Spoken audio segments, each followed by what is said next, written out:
So hello guys, papakita ko sa inyo paano i-fix yung Bluetooth na hindi nyo na kikita yung on and off.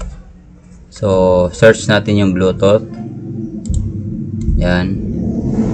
So usually meron kayong makikita dito na on off, dito na side. So kung makikita nyo, hindi talaga nalabas yung on off nya.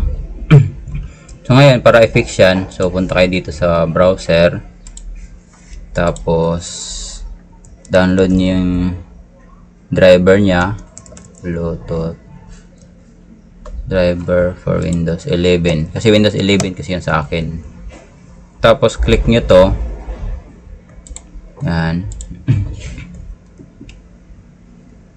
Tapos click nyo tong available downloads na Windows 11, yan.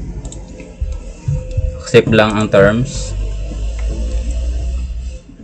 then yan,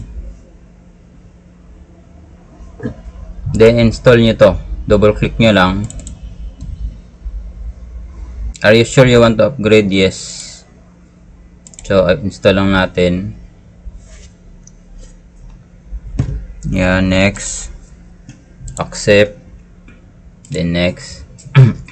Click nyo yung complete, then install.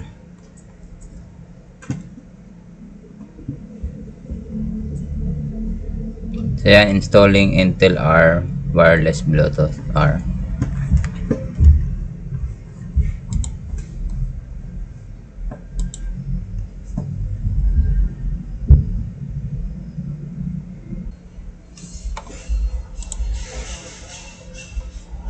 So yan.